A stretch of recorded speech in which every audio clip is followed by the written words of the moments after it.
at our September think tank. We really appreciate you being a part of our leadership community. I'm Regina, one of the transformation leaders here, so I lead our leadership cohorts, which I'll tell you about right at the end. Those of you online, we're going to be interacting on chat, so please comments. And for those of you here, let's turn up the energy and be interactive. So Dr. Fred's naturally going to ask you some questions, so let's all get involved. Let me give a shout out, and I have to make a list because we have over 700 people meeting as teams for watch parties, and I can't honor you all, but I just want to give a shout out to a few today. Carmen, Tennessee, we have DeKalb and Fond du Lac School District. Washera in Kewaunee County. Discover Green Bay has a watch party right down the road. Master Food Galleries, Kentucky Christian University, Strategic Acquisition Groups. Thank you to all of you who are online gathering as part of our leadership community. Without further ado, I'm going to have Dr. Fred come up, and he looks a little stylish this morning, so help me welcome Dr. Fred. Thanks, dear. Welcome, everybody. It is good to have you with us today. Who's here for the first time today? We have a number of you. We want to welcome all of you. We're really pleased and we're honored with your presence. I think we have about 1,200, including all the individuals who are watching from around the country, and we welcome all of you to our time today. I have, as you know, every month we highlight one of our very special partners that we have all around the country. Today is one of our favorites. They've been with us. In fact, Bob even today now leads our executive cohort. He's part of our InitiativeOne family. He is the founder of a company called Stormy Kromer. This is one of his hats. He has a great story. He's going to come and share for a couple minutes on what has happened with his company as we have worked with them. Would you welcome Bob Jacourt to the stage? Here, bud. Where with you? Okay. Good morning, and good morning, everyone. This is my first time attending. We've been doing watch parties up in Ironwood, Michigan, since we learned about InitiativeOne, but this is the first time I've been here around this energy. I think I'm going to drive 3 hours the next time there's one, so I can come and be with this. So you'd like me to go through the story of how we met? Just share, buddy. Yeah, so to give you the background, I am not the founder of Stormy Kromer because Stormy Kromer is the founder. And that's 100 years ago, For those of you that don't know, it started in Kokana, so right down the road from here. My family happens to be the third owner of this brand. Before that, we were a sewing contractor, so we made things for other people. Currently, we still do that. Rainbow play systems, the swing sets in your backyard that are red, blue, and yellow, those are made right alongside of Stormy Kromer hats. So it's one for a good example of what we do. And when we were transitioning, I bought the rights to Stormy Kromer in 2001, and we did that alongside of being a contractor. And so things got bigger and bigger with Stormy Kromer, but it was still not significant enough to carry the business, and we had this contract business on the other side. And one of those customers was, as a bank calls it, the 800-pound gorilla. That they were spectacular people, it was extremely profitable, and they were growing like crazy. It was a customer that, when we met them, they were $5 million in sales, and when we lost them, they were $280 million in sales. And so while they were growing, we were making products for them. And what do we do? The bank's saying they're too big of a part of your business. They're too big of a part of your business. Slow it down. And you'd say, why would I slow it down? We're making all this money, and these are great people. And we lost them almost 10 years ago. And I'm still really good friends with the owners, the ex-owners. But so what happened to us was about 8 or 9 years ago, I guess it is, they sold. And the buyer was under contract to keep us. They loved us so much, the old owners loved us so much, they said, you can't hurt these people, so you need to keep them at least 5 years after the sale. And they didn't abide by that, and they just dropped us like clunk. And so there we were with a strong family balance sheet, of those of you who know financials, but a weak yearly income coming in. And our bank got nervous, like really nervous, and I felt horrible. Those of you that watch your financials, really, your financials are who you are as a business, and it really is your pride. Nobody really knows it but you, what you're making and how you're doing financially and all that stuff. But then all of a sudden, you got a bank basically saying you're a failure, and it was just a horrible time for me. My youngest daughter was never in the business side of it, the leadership side of it, but my oldest daughter was transitioning into taking over the lead. But I was kind of by myself and taking this really personal. And I was beat down really badly at the time. Stormy Kromer wasn't as big as it is now, and it wasn't quite there for us. And so I remember the banker spun this piece of paper across the table at me, and it took a couple of revolutions and ended up there, and it was a piece of paper with 3 business cards copied onto it, very sloppily, not in order, but there was 3, and there was 3, and they said, we need you to start working with a consultant. And I looked at him and said, okay, I'm already weak financially, and you want me to spend blankety blank on a consultant? Are you kidding? And he said, yes, I do. And so the first consultant that we chose was a lean efficiency consultant company, and they came up and did an evaluation and said, you don't need any help from me. I mean, thank goodness that they were as open as they were. You know how to make things, and you're really good at that. The problem is your back office isn't working well together, and everything is dependent on one person here, me. And so that she recommended InitiativeOne, and that's how I started the journey here. These guys took us on as family like in a second. It turned out that I think Grandma and Grandpa lived halfway on the journey. So we got Fred and Tracy. I believe we started with 19 people in our group, and by the time we were done, we were down to 11, including me having to let go. What's the word for the favorite one? Naysayers? Yeah, the biggest naysayer, I guess, in the company, who was in his mid-50s and started in his late teens with me, and I was so dependent on him, and the negativity was so bad that it was just really, I didn't know how to balance it, and so they made me or helped me face the truth of what was going on there, and I took it seriously, and we lost almost half those people that went through the leadership transformation, and then we started changing, and it just kind of was slowly changing. Fred had some real frank talks with me. Actually, I'll embarrass myself in front of all of the people, including the audience.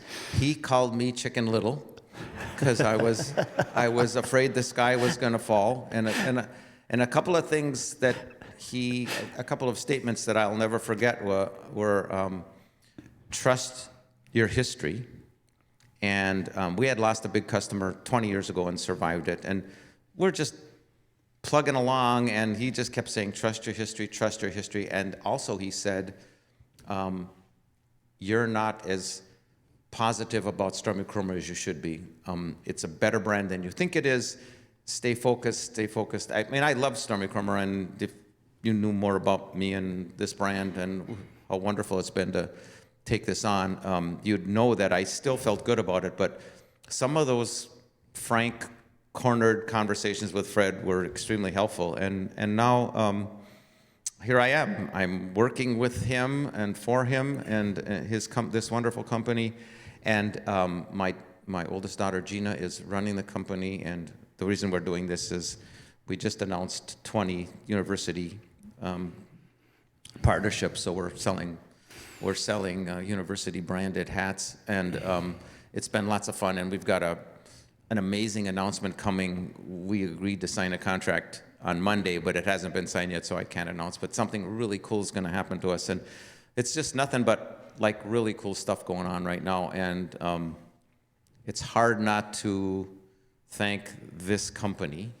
for like 90% of what happened to us. So there's my story. Does that sound about right, That's Mr. Fred? awesome. You're leaving out a lot of good stuff, but you all give applause to Bob. Thank you, brother. Thank you. Appreciate you. Yeah. Bob, we have a gift for you right there. I'm not being a good host. And Regina, if you'll take my Elmer Fudd hat. By the way, these are awesome hats. What he's not telling you is that once he dealt with the toxicity in his organization, in 3 years they increased profitability by 29 times. And we're also named the Michigan Small Business Award. He's just a tremendous guy. He and I were on a bike together for 4 days, riding from Minneapolis to Green Bay. I didn't like him very much during those 4-day periods. But Bob, we love you. I love you as a friend. It's great to have you. Thank you. You ready to roll? Okay. Today we're going to talk about the disciplines that are required for game-changing leaders. Let me tell you what I did. I simply took a couple days and just stewed and soaked on those companies that we've seen tremendous success, those organizations that have been the cream of the crop. They've set the bar in their industries, or leaders that are having game-changing impact in their communities. And I identified very quickly, I could have gone a lot more, but I stopped at 10. And you know how I am with lists, so I may do 6. But I identified those trends that we kept seeing over and over and over. And so let me share that. And then as I'm sharing that, ask yourself, which of these apply to me? And which are the ones that I really need to make a focus on? Now, you're not going to be able to focus on all 10. One of the things that we talk about in our process is identify the 2 that if you dealt with those, it would have the greatest impact upon your whole list. And so come away today making a commitment that I'm going to work on focus on that one and that one. Is that fair? Okay, now let's go. So trend or theme number 1 that I have seen with game-changing leaders is that they have a continuous commitment to rewrite their self-narratives. They have a continuous commitment to rewrite their self-narrative. And there is a reason why that's the first one. Because of all the 10 that I'm giving you, this is the most pivotal. What do I mean by rewrite our self-narrative? It means that you rewrite your self-talk. It means that you begin to identify the fact that most of us, from the scale of 0 to 10, struggle with being at a 2.7. And the message system of 2.7 is what? I'm not enough. I'm not enough. And so in order to find validity as a person, instead of being true to me, that's the best version of me, I have to give my power to everybody else in my life, and what anybody expects of me, I have to meet their expectations. And if I don't meet their expectations, they're not going to be happy with me. And if they're not happy with me, I'm not happy with whom? Myself. And that is what we call a performance-based leader. A performance-based leader leads their life trying to perform in front of everybody else as the source of their self-value. How many of us have ever done that? Every single one of us. When we are a performance-based leader, who is leading our lives? Talk to me. Everyone else. The problem with that is you can't win. Because what is success or doing well for one person may make another person upset. And so it is a no-win game to live that way. And so when you begin to change your self-narrative, you move from I am not enough to I am enough. I move from what I call desperation, which is this ongoing need to prove myself to others through others, and to myself through others. It is moving from desperation to declaration. Declaration is, I choose to believe the truth of myself, warts and all. I am of infinite worth. And no one can take that away from me. If I make a mistake, it doesn't mean I am a mistake. It means I made a mistake, and that's not an indication of my value as a person. It offers a tremendous opportunity to grow and to develop in an accelerated fashion. And so when I begin to move from I am not enough to I am enough, it begins to have a domino effect on so many areas of leadership in our lives. It begins to be transformative more than anything else. I begin to be able to make bold decisions. If you don't believe in yourself and your ability to make good decisions, you will never be bold. Would you agree with that? You will never be bold. When you are enough, you trust just like Bob said, you trust your history. You trust your ability to make decisions. You trust the team that you put together. Let's make a decision, and if it doesn't work out, what do? We'll adapt. We'll figure it out. When I'm at 8.0, and the reason I said 8.0 is our research shows that when your self-belief moves to somewhere between the average person that we deal with, because we deal with cream of the crop people, it's a 4, which is still, I'm not enough. And our process has shown that if you do the work, do the self-reflection, and you can move from a 4 to somewhere around a 7 or an 8. When I'm an 8, my behaviors begin to change dramatically. How I receive accountability begins to increase dramatically. When I'm at 2.7 and you hold me accountable, how am I going to respond to that? How am I going to respond to that? I'm going to be defensive. Because my whole identity is what you think about my performance.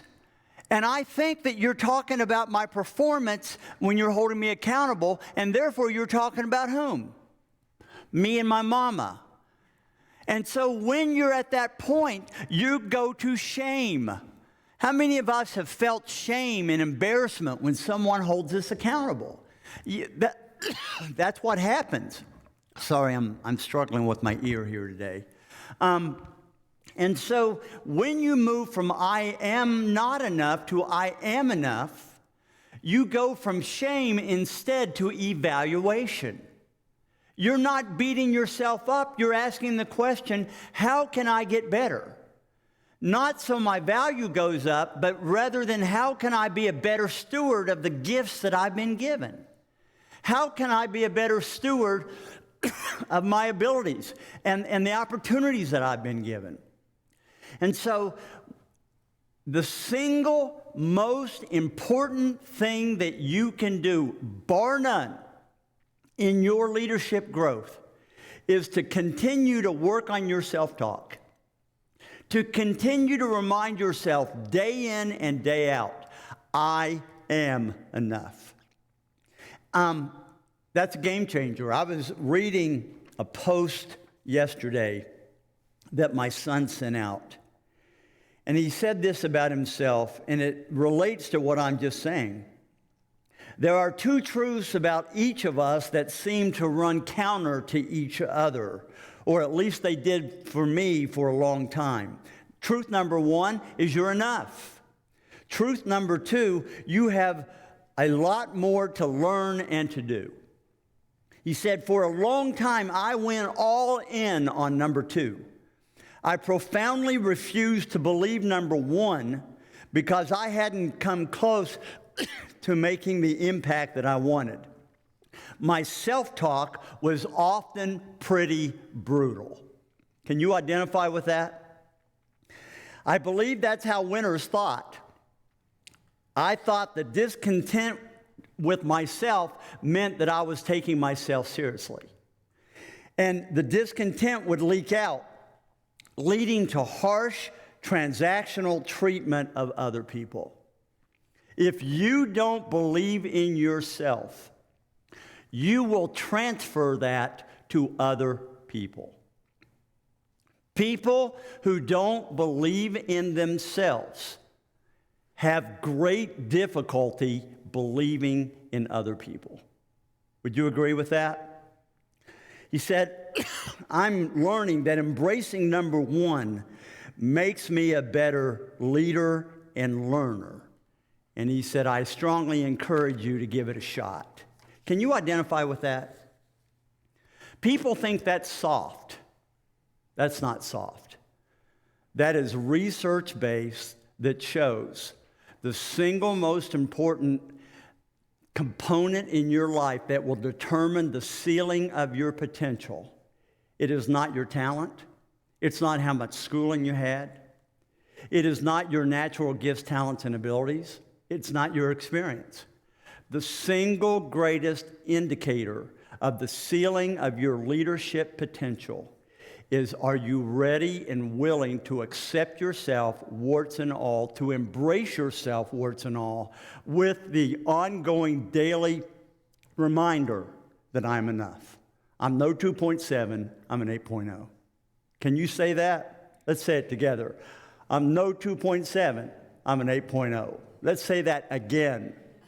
I'm no 2.7, I'm an 8.0. Thank you. So that's the first one. The first one is, thank you. The first one, are we getting any comments, questions? Yes. When I am performance-based, I'm only responding to the noise. I mean, there's some audible comments coming. Why did you respond to that way? Now, right now, when I just asked that question, you had a little voice that says, I'm not answering that. Why? That's called 2.7 thinking. That's saying that I'm going to make a fool out of myself. I don't have anything to say. I'm going to look foolish. You ever thought, is that what you were thinking? So, great teams don't have crickets. And when leaders are asked for information, leaders give information. So let's reset that. Why, when the comment was made that when you give your power to other people, you give your power to the noise, why did you have that internal response? Talk to me. Say that again. You're like grabbing other people's problems to try to fix them. Oh, did you hear that you're grabbing other people's problems? Sometimes you find yourself, when you're performance-based, grabbing problems that they didn't ask you to grab. That you're getting into people's business that really isn't your business, but it makes you feel so good. How about yourself? I said because you've been there. You've experienced it over and over again. Yeah. Leaders rise above the noise. And they're able to rise above the noise when they start being centered within themselves instead of centered on everyone else. Now, that sounds selfish. It's actually the opposite. It's responsible. Because if I'm not taking care of myself first, I'm not what? I'm not able to be there for other people. That's the difference between narcissism, which is I'm the center of me, I want me to be the center of you, and I want the world to evolve around me, and I will suck the life out of you so I can get my needs met. That's narcissism. I'm not talking about that. I'm talking about you receive so you can be a giver. With me? That is leadership. So the first one is leaders, world-class leaders are always working on rewriting their self-narrative. And you never get to the point that you never have to work on it again. I have 2.7 moments nearly every day. It's okay to have 2.7 moments. You just don't want to have 2.7 months. Okay? Second one. A discipline of game-changing leaders is that they're lifelong learners. They never arrive. If you are a leader who thinks that you have arrived and you're leading a team, within 3 years at most, your team will be arrogant because you're arrogant. You ever been around someone that thinks they have arrived? We see it all the time. When organizations ask their leaders to come in and spend several months doing intensive work with us, you'll know it, you'll see it every time. It looks like this. It looks like, what are you going to teach me? It looks like, I've done this before. What else? I've got 1,000 things on my desk right now that are far more important than this learning. You ever seen folks like that? You know, the irony is, when we work with leaders, it's the leaders who by their attitudes, by the way they pour into other people, by their hunger, by their kindness, by how sharp they are, those are the leaders who would appear literally, why are you here? Because you really need it less than anybody else. But our experience is those are the ones who always have the greatest experience. Why? They're open to it. Who else? Someone said something back here. Because they want to. And that deep level of learning was there long before they ever got into a process. Oh, you show me a team leader or an organizational leader who always is looking for that next edge, that next pivot that goes into the next layer of impact. And I will show you a team within 3 years at the most who mirrors that leader. Have you ever seen a company that's arrogant? When you work with them, you get this sense that they're doing you a favor by serving you. That's, by the way, what we call a 2.7 company. If you have a 2.7 team, you're going to have 2.7 experiences. You know what a 2.7, let me give you 3 characteristics of a 2.7 team. Number one, they will not fire anyone. They won't have hard conversations with anyone. And as a result, their poorest performers get most of the attention. And you're not going to ever hold them accountable. Why? In a 2.7 company, you are afraid that they will leave. And if they leave, you may not be able to replace them. Make sense? That's 2.7 thinking. Or, here's a second characteristic. When you hire people, you hire bodies instead of waiting for the right people who fit your culture, who fit your passion. Have you ever seen that? Well, we just can't hire anybody else. No one will come here. I was on the dais about a couple months ago, and I shared it with the leader at Quick Trip. And I asked him this question. I said, with all the people, with all the stores that you have, you're constantly seeing turnover and you're constantly needing to hire people all the time. I said, when you're in an area that's rural and there's nothing around it but cows, there's not exactly Oxford University talent all over the place. So how do you hire? He said, we never hire to the task. We always hire to the standard. And if that person doesn't meet the standard, we're polite, but we don't hire them.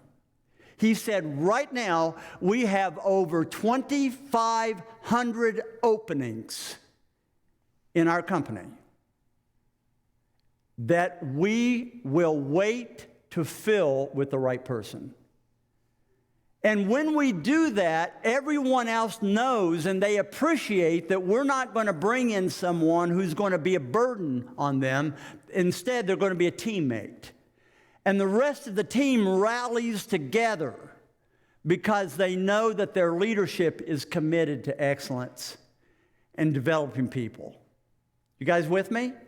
You can be a 2.7 company. The third characteristic of a 2.7 company or organization is that you allow your customers, your bad customers, to bully you. And they're the ones that are the hardest to deal with. It always has to be their way. They'll beat you up on price. They don't care that you need certain margins to stay in business. And they have no loyalty. And they find that you will put up with their stuff. And those people will talk to other people and they will say, they're putting up with my stuff. You're like me. You ought to go work with them. You ever seen that? Naysayers attract naysayers. If you want to have a high noise company, be a 2.7 that will not have conversations to help people act within respect and kindness and directness. And so the second thing is that excellent leaders are always looking to learn. They don't see things like this as a luxury. They see it as strategic priority in their life. Here's why. If you are growing as a leader, your team cannot help but grow. You can't stop it from growing. If you have a team leader who is stale, that's number one. The second thing that will happen is you will stall. And the third thing that will happen is the team will fall. The key to growing a company is growing people. That's the third thing. Great leaders who make game-changing impact are those leaders who are always developing other leaders. They're always pouring themselves into others. They're sharpening each other. We talk about in our process what we call a level 3 organization. A level 3 organization is led by a level 3 leader. Level 3 leaders, in level 3, that company is growing. It's got momentum. It's moving. And you're developing leaders, but a level 3 leader will pour into others for an agenda. And what's the agenda? If I give to you and pour into you, I expect what? A return on my investment.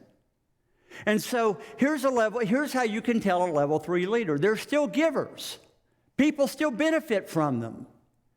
But if someone leaves a company led by that level 3 leader after you've invested 2 or 3 years into them, how will a level 3 leader respond? They are ticked off. You know what? I poured myself into that person. They showed no appreciation. First person who came, off they went, which may not be true at all. That's how you can tell a level 3 leader. They pour into other people because of a contract transaction, whether they said it out loud or not. You know how you can tell a level 4 leader? A level 4 leader, the main priority of a level 4 leader is they're building leaders. Because they're going so much that there are bulbs dropping all over the place. And so they are reproducing themselves all the time. They're constantly working on developing bandwidth. Constantly. They're constantly teaching people how to problem solve. They're constantly teaching people how to make excellent decisions. They're constantly teaching people how to deal with conflict and how to hold people accountable and how to create a collaborative environment. And the teaching never stops. In a level 4 organization, when I go in and say, sir or ma'am, thank you so much for pouring into me, I would not have the opportunity of a lifetime across the country that I've just been given if it hadn't been for you. How would a level 4 leader react? I appreciate you. Thank you. We were fortunate to have you for the time that we had you. And you know what? I wish you well. And I really mean that. If you ever need me, the phone is open. And if you ever decide that you want to come back, the door is open. I want to work for a leader like that. I want that graciousness. I want someone who wants my best interest, even at his or her own expense. That is a level 4 leader. And when a leader leaves their team, what are they? Are they worried? Do they lose sleep over it?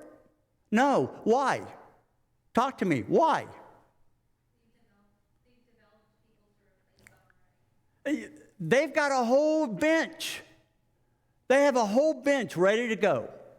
That is how you can tell a world-class, high-impact company, because they see a strategic priority on developing their people.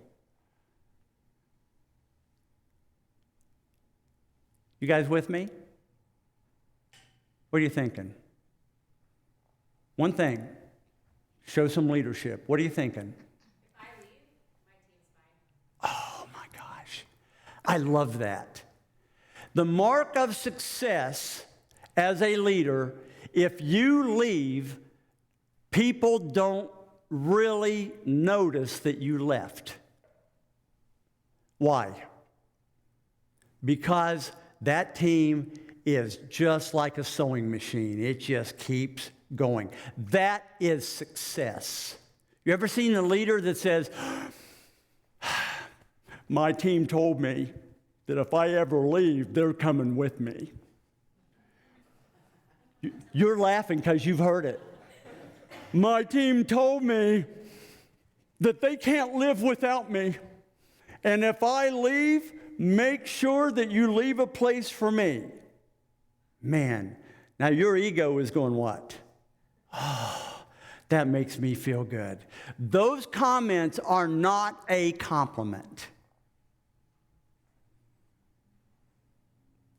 So, what's the first one? We've only got 5 minutes. Did I tell you I'm not going to get through my list? What's the first one? Thank you, Dr. Dean. What's the other one? What's the next one? Say that again. They're always working on their self-development. Always. What's the third one? They're always developing others. Here's the fourth one, and I'll stop here. The fourth one is they believe in others. They love people. And they have a healthy level of trust. And what I mean by that, they just don't throw out trust. They give people enough rope to see how they play with it. And if they play with it well, I'll give you 20 cents at the beginning. You play with it well and you stay within trustworthy behavior, it goes to 30 cents and 40 cents and 50 cents until it gets to $1. It's trust that is earned, but you gave them the benefit of the doubt so that they could earn more trust. That's healthy trust. If you want to truly accelerate someone's passion and growth and commitment, show them and exhibit that you believe in them. And it can't be a tactic and it can't be a strategy. It's got to come from here. I can tell you, I've had 3 or 4 people in my life that have made game-changing impact on me. One of them, the first one, was my 8th grade teacher, Mrs. Knoll. I was little, I was tiny, I was insecure. I was a preacher's kid in a little tiny town in West Virginia, and that made me an outsider from just about everybody. If I made a mistake, people were always going to let me know I made a mistake. I always felt small. This tall, always. And Mrs. Knoll was the first time, Virginia Knoll was the first one who ever said to me, outside of my family, I believe in you. I'll never forget that conversation. You know what I did? I took my little desk and I moved it right up as close to her desk as I could. Man, we want to be around people who believe in us. With me? There's nothing that she couldn't tell me that I wouldn't. I leaned in on every single word. She even and her husband started taking an interest in me. They'd take me fishing. They hired me to cut their grass, and they taught me how to do that, which I built a business when I was 11 years old. The seeds that they planted in me became seeds that grew into other things. That's what happens. When you believe in someone and you pour into them, it will create a tree that you help plant that's going to continue to bloom long after you're not in its presence. That is the awesomeness of being a leader who believes in people. At the same time, if you're one of those folks who has a chronic lack of trust in other people, you will never be a game changer. Because we instantly can walk into a room and see that chronic Eeyore. None of us are drawn to Eeyore, except if you are an Eeyore.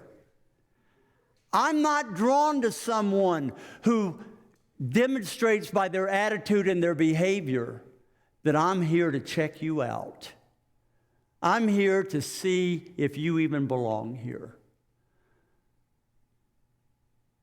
And you can tell them in a nanosecond.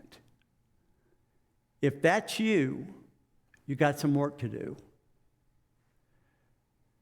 Being a leader who changes your world requires that you must change you from the inside out first. If you're not changing, don't expect anybody else to change. You have to set the example. We've got 1 or 2 minutes. Comments or questions? Regina? Yes. Someone said, thank you, InitiativeOne, for planting seeds right now. And they hope next month, this is part 2, Fred. Yes, it's a new series that I've just been creating. There's a lot more good stuff there. Who else? Any thoughts? So here's what I want you to do. You've got 30 seconds for you to look to the person next to you and tell them which one of the 4 are you going to focus on. If you're listening, or type it out in your chat. If you're in one of those watch parties, talk to someone there. Which of the 4 are you going to work on that you think will be the biggest game changer for you? So someone share.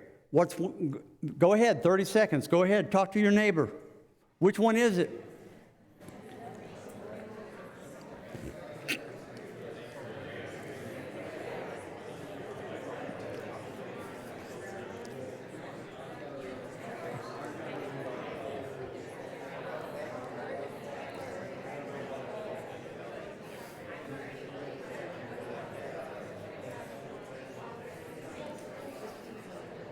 Okay.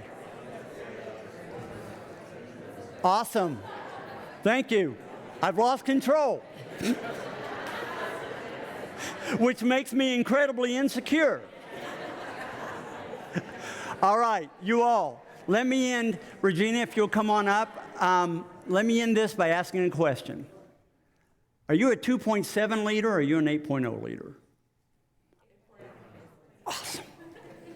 And your commitment is that you're going to build an 8.0 team. That's a game changer. You got it? Let's give ourselves a hand, Regina.